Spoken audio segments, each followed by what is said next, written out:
For our design process, we started with our problem definition. We first were assigned to make a game that costs over $50 for young adults, that is educational. First, we came up with stakeholders and customer requirements, focusing mainly on the aesthetics, cost, ease of use, usefulness, and how environmentally friendly it was.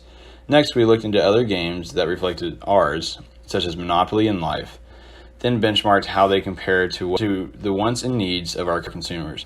We then came up with engineering metrics for our game and were able to see how those specifications related with the customer needs. We also did a risk assessment that allowed us to see where there might be any dangers to the consumer with our design, and we made a matrix for clear understanding of our risk. After this, we drew up 12 different concepts for our game, some focusing on the game as a whole, while others focusing on just the computer or game pieces. Finally, we did a concept screening for each of the 12 concepts using a selection criteria based on our customer needs. 6 of those 12 concepts passed, making it to concept scoring.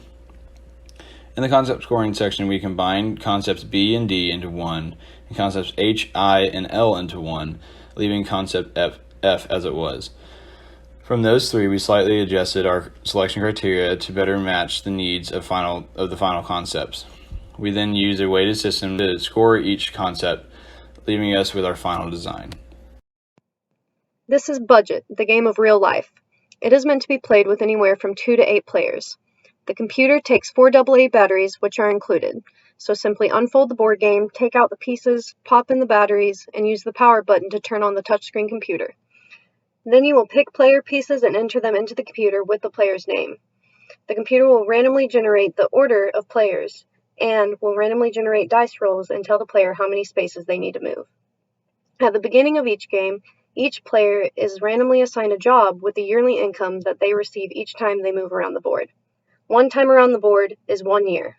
Players decide at the beginning of the game how many years they want to play, and whoever has the most in their savings at the end of the game will win. On the game board, there are 6 different color options of spots that you can land on. There is 1 black spot located on the game board opposite of the start. This is the spot that no player wants to land. It is a market crash. You lose your job for the remainder of the year and are not able to have an income until you move around the board to the following year. Yellow spots reflect a minor loss where the payout can range anywhere from $100 to $1,000. In this example, it was a hot summer day and the player landed on a broken AC unit, resulting in a bill of $500 to have it serviced. The most common spot on the board game are the purple option spots.